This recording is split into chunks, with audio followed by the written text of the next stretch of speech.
건강검진을 받았을 뿐이었습니다.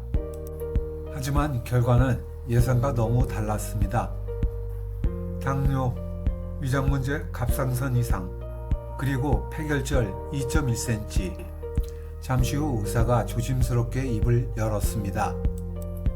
암일 가능성이 95% 이상입니다. 그 순간 머릿속이 하얘졌습니다.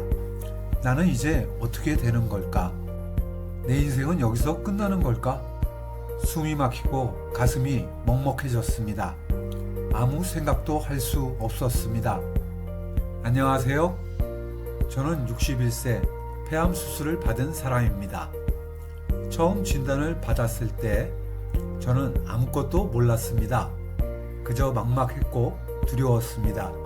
저처럼 갑작스럽게 폐암 진단을 받고 혼란스러운 분들에게 작은 도움이 되고 싶어 이 이야기를 나누려 합니다. 이 영상에서는 제가 폐암 의심 진단을 받고 수술을 받기까지의 과정과 그 과정에서 직접 경험한 중요한 교훈을 나누려 합니다.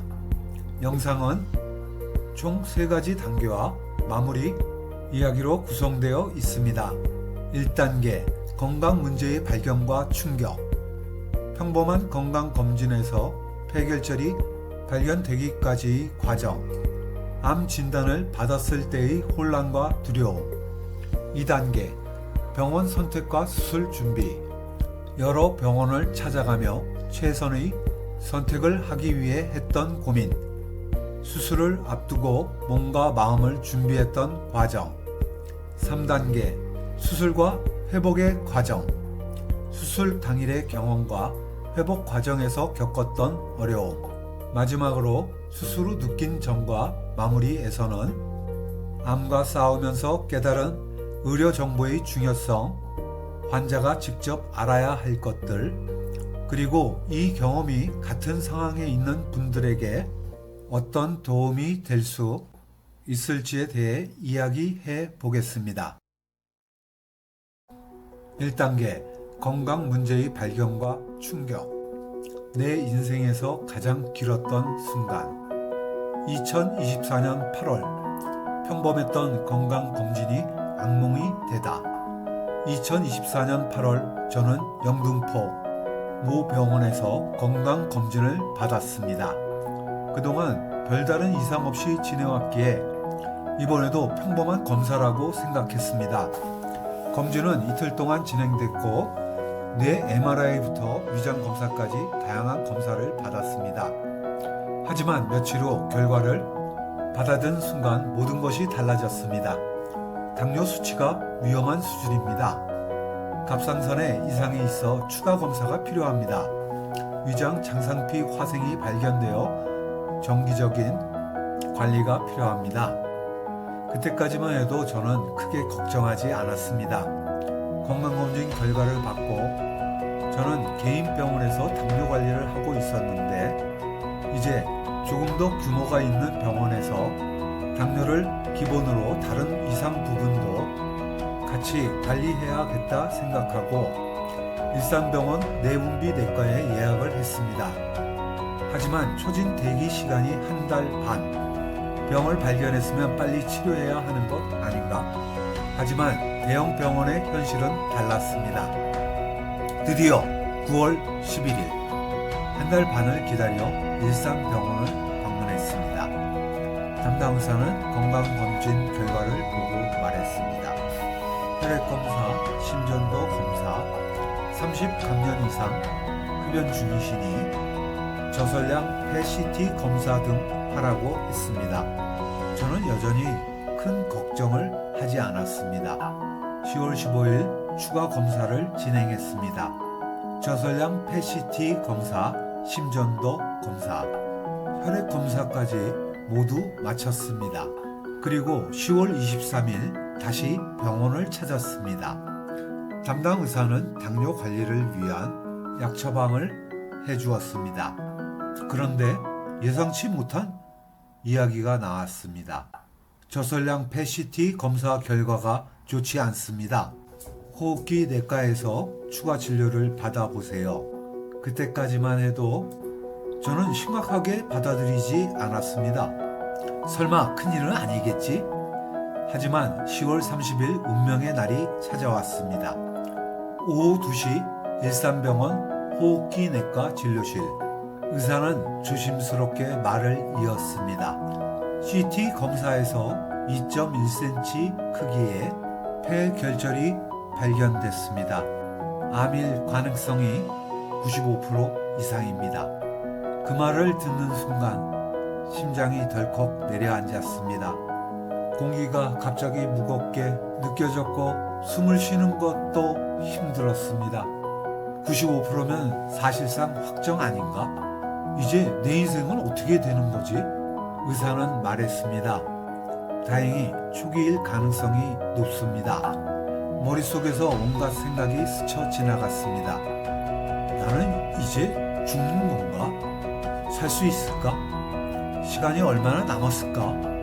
이틀 동안 두려움과 실망 속에 아무 일도 하지 못하고 술과 함께 보냈습니다.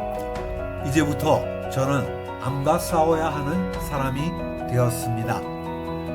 의사 선생님이 설명해 주셨지만 너무 짧고 의료 기록은 영어랑 어려운 용어들로 가득 차서 도저히 해석이 안 되더라고요. 그래서 바로 네이버 숨사람 카페에 가입했습니다. 거기서 병원별 전원 서류, 수술 후기, 입원 준비물까지 정말 유용한 정보를 찾았어요. 유튜브에서도 폐암 관련 영상들을 찾아봤습니다. 좋은 정보가 많았지만 보다 보니까 제가 우울증에 걸릴 것 같더라고요. 그래서 딱 일주일만 공부하고 제가 할 수 있는 일만 정리했습니다. 첫 번째, 주변에 알리기. 병원 소문내야 한다는 말이 있죠. 저도 지인들에게 폐결절이 나왔다는 걸 알렸습니다. 두 번째, 수술 후 조직검사 결과 기다리기. 수술을 해야 정확히 폐암인지 알 수 있다는 걸 깨달았어요. 괜히 5년 생존율 같은 숫자에 스트레스 받지 않기로 했습니다. 의사 선생님이 초기일 가능성이 높다고 했으니까 희망을 가지고 생각했어요. 세 번째, 최소 3-4곳의 병원 예약하기. 아산병원, 서울대병원, 삼성 서울병원, 신촌 세브란스. 최소한 3-4곳은 예약해서 진료를 받아보기로 했어요. 네 번째, 생활습관 변화. 솔직히 저는 60대까지 흡연과 음주를 즐겼습니다. 그래서 폐암이 억울하지도 않아요. 하지만 지금 당장 금연은 시작했고 금주는 이번 5일 전부터 하기로 했습니다. 2단계, 병원 선택과 수술 준비. 내 생명을 위한 최선의 결정. 암 진단을 받은 후 가장 중요한 것은 어떤 병원에서 어떤 의사에게 수술을 받을 것인가 하는 것이었습니다. 이 선택이 내 생명을 결정할 수도 있다는 생각에 신중하고 철저하게 알아보았습니다. 1. 병원 선택 및 예약. 2024년 11월 1일부터 4일. 건강검진에서 폐암 의심 소견을 받았을 때 저는 처음엔 현실감이 없었습니다. 스스로 공부하면서 한 가지를 확실히 깨달았습니다. 병원 선택이 생명을 좌우할 수도 있다. 이왕 수술을 받아야 한다면 최대한 경험이 많고 신뢰할 수 있는 곳에서 받아야 한다고 생각했습니다. 주변에서도 큰 병원으로 가는 게 좋지 않겠냐 하는 조언을 많이 해 주었습니다. 그래서 저는 대학 병원급 대형 병원 3곳을 먼저 조사했습니다. 첫 번째, 은평 성묘병원 흉부외과 문 교수. 11월 5일 예약 가능. 진단서, 영상물 CD, 영상물 결과지를 준비해야 함. 은평 성묘병원은 비교적 빠르게 예약이 잡혔고 문 교수님이 폐암 수술 경험이 많다고 해서 신뢰가 갔습니다. 가장 중요한 건 수술을 언제 받을 수 있느냐 였기 때문에 빠르게 진료를 보기로 했습니다. 두 번째, 서울대학교 병원 흉부외과 김 교수. 예약 조건, 다른 병원에서 수술이 필요하다는 진료 의뢰서가 있어야 함. 11월 중 예약 가능. 세 번째, 연세대학교 세브란스 병원 흉부외과 조교수. 12월 4일 예약 가능. 하지만 너무 늦다는 생각이 들어 저는 이 날짜까지 기다릴 수 있을지 확신이 없었습니다. 그래서 매일 전화를 걸어 빈자리가 생기면 앞당겨 예약할 수 있는지 확인하기로 했습니다. 이렇게 병원 예약을 잡아두고 나니 조금은 마음이 정리되었습니다. 하지만 이제는 수술을 위한 몸과 마음의 준비를 해야 했습니다. 2. 금연 시작. 2024년 11월 2일. 지금까지 피운 담배가 나를 여기까지 오게 했다. 그렇다면 이제 끊어야 한다. 저는 30년 가까이 담배를 피워왔습니다. 어릴 때부터 자연스럽게 담배를 접했고 직장 생활을 하면서는 스트레스 해소용으로 더욱 의존하게 되었습니다. 그런데 이제는 상황이 달라졌습니다. 그래서 저는 11월 2일부터 금연을 시작했습니다. 이제 더 이상 마지막 한 대만 피우고 끊자 같은 핑계를 대지 않기로 결심했습니다. 3. 은평 성묘병원 제초 진료. 2024년 11월 5일. 11월 5일 드디어 은평 성묘병원에 방문했습니다. 예약한 흉부외과 문 교수님을 만나기 위해 병원으로 향했습니다. 문 교수님께서는 먼저 기존 엑스레이 사진부터 다시 확인하셨습니다. 놀랍게도 8월 건강검진 때 찍은 엑스레이에도 이미 폐결절이 있었던 것이었습니다. 엑스레이로는 작은 폐결절을 놓칠 가능성이 큽니다. 그래서 저설량 PET 검사가 필수적이죠. 의사 선생님께서는 CT 검사 결과를 다시 분석하며 설명해 주셨습니다. 그리고 수술 방법에 대해서도 알려주셨습니다. 최소, 침습, 단일공, 흉방경 수술. 쉽게 말해 절개 부위를 최소화하고 흉곽경을 이용해 종양을 절제하는 방식. 문 교수님께서는 12월 6일 수술을 권유하셨고 12월 4일에 입원하여 수술 후 5일 정도 입원할 것이라고 하셨습니다. 드디어 수술 날짜가 확정되었습니다. 4. 수술 전 생활관리. 2024년 11월 24일부터 30일.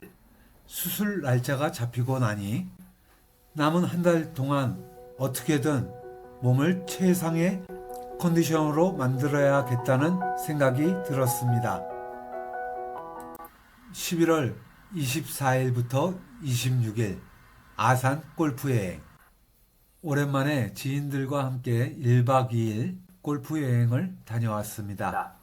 운동도 하고 기분 전환도 하고 정신적으로 정리할 시간도 가졌습니다. 폐암 진단을 받은 후 처음으로 제대로 된 휴식을 취할 수 있었던 시간이었습니다. 11월 30일 금주 시작. 사실 저는 술도 즐겨 마시는 편이었습니다. 금연을 시작한지라 금주까지 같이 하면 어려울 것 같아 이번 5일 전부터 금주를 시작했습니다. 이제는 모든 준비가 끝났습니다. 3단계 수술 및 회복. 폐암 진단을 받고 병원을 선택하고 수술 날짜가 확정되기까지 정말 많은 고민과 불안이 있었습니다. 하지만 이제는 선택의 시간이 끝났고 실제로 수술을 받고 이겨내야 하는 순간이 다가왔습니다. 은평 성모병원 입원 2024년 12월 4일. 드디어 12월 4일 수술을 두고 은평 성모병원에 입원했습니다. 수술 날짜를 결정하고 한 달 동안 준비를 했지만 병원 문을 들어서는 순간 실감이 났습니다. 이제 정말 내 몸을 맡겨야 하는 순간이구나. 입원을 하면서 가장 먼저 했던 일은 필요한 물품을 챙기는 것이었습니다. 입원 준비물, 마스크, 가습기 대신할 수건, 칫솔, 치약, 핸드크림, 세안용 비누, 립밤, 보호자용 이불과 베개, 병원 내에서 신을 슬리퍼. 이번 첫날은 기본 검사들로 시작되었습니다. 혈액검사, 폐활량 검사, 이 모든 과정을 마치고 병실에 들어선 순간 긴장감이 밀려왔습니다. 하지만 저는 일부러 마음을 가라앉히려고 노력했습니다. 걱정해봤자 달라질 건 없다. 이제는 그냥 잘 준비하는 것뿐이다. 수술 전날 2024년 12월 5일 최종 점검과 긴장의 밤. 수술 하루 전 저는 몇 가지 중요한 검사를 추가로 진행했습니다. 펫CT 검사, 암이 다른 부위로 전이됐는지 확인하기 위한 검사. 다행히 검사 결과 다른 부위에는 이상이 없었지만 좌상엽 2.1cm 부위에서 강한 반응이 나타났고 암 의심 부위로 확진되었습니다. 조영재 흉부 CT 촬영, 혈관 상태를 확인하기 위한 검사. 이후 의사 선생님께서 수술 계획을 다시 한번 설명해 주셨습니다. 수술 중 조직 검사를 통해 림프절 전이 여부를 확인할 것입니다. 만약 림프절 전이가 있다면 좌상엽 전체를 절제해야 합니다. 림프절 전이가 없다면 좌상엽 일부만 절제하는 구역 절제술을 진행합니다. 내일이면 모든 것이 결정되는구나. 이제는 더 이상 피할 수도 없고 되돌릴 수도 없다. 그리고 수술을 위한 마지막 준비. 밤 12시부터 금식 시작. 물 한 모금도 마시면 안 됩니다. 그날 밤 수술을 앞두고 쉽게 잠들 수 없었습니다. 그러나 최대한 침착하려고 노력했고 그렇게 긴 밤을 보냈습니다. 수술 당일 2024년 12월 6일 내 인생에서 가장 긴 하루. 아침이 밝았고 드디어 운명의 날이 되었습니다. 저는 이날 가장 첫 번째 수술 환자로 배정되었습니다. 즉 아침 일찍 수술실로 이동해야 했습니다. 수술 전 마지막 준비, 수녀님 방문 및 기도, 의료진 확인. 수술실로 이동하는 순간 머릿속에 많은 생각이 스쳤습니다. 잘 버틸 수 있을까? 마취해서 깨어날 수 있을까? 수술실에 들어서자 의료진이 제게 말을 걸었습니다. 전신 마취를 진행하겠습니다. 전신 마취가 시작되고 의식이 점점 희미해졌습니다.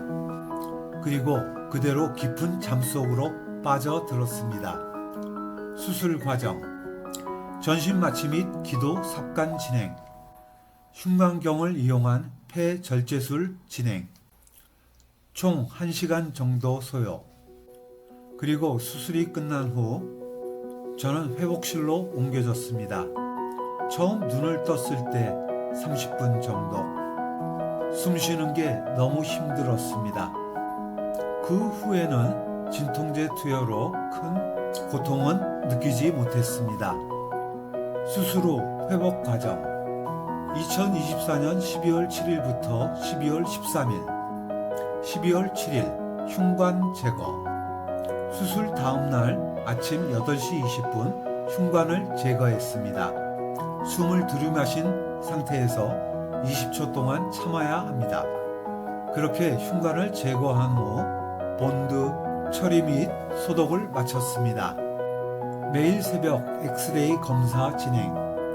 수술 후 합병증 여부를 확인하기 위해 매일 새벽 엑스레이 촬영을 진행했습니다.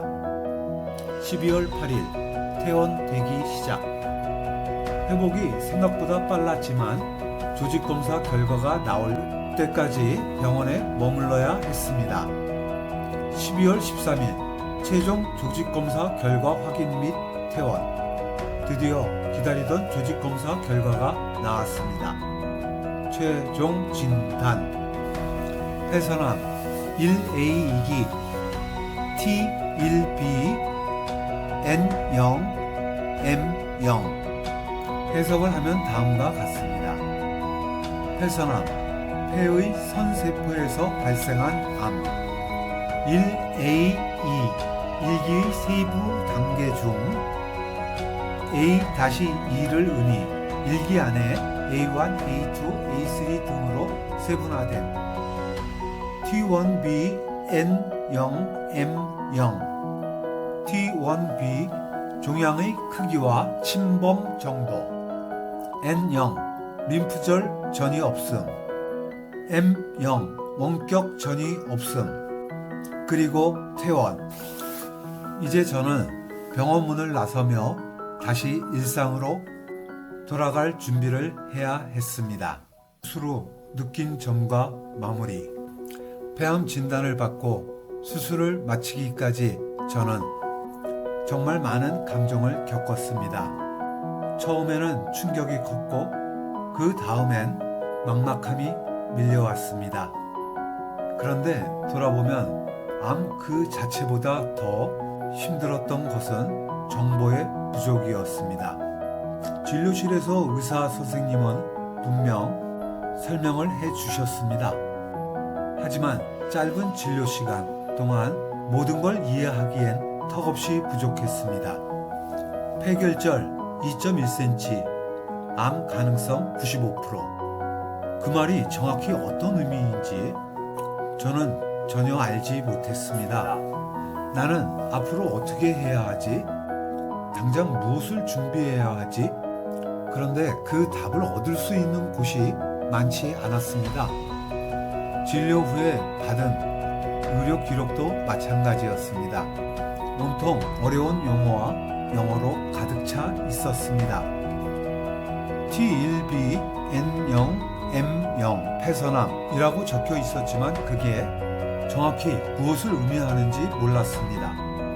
하지만 이 정보가 제 생명과 직결된 문제라면 반드시 쉽게 이해할 수 있어야 하지 않을까요? 결국 저는 여러 번 묻고 또 물어야 겨우 이해할 수 있었습니다. 암은 몸만이 아니라 마음까지 무너뜨리는 병입니다. 특히 처음 진단을 받았을 때 가장 먼저 밀려오는 감정은 두려움입니다. 그런데 이 두려움을 더 크게 만드는 것이 바로 정보의 부족입니다.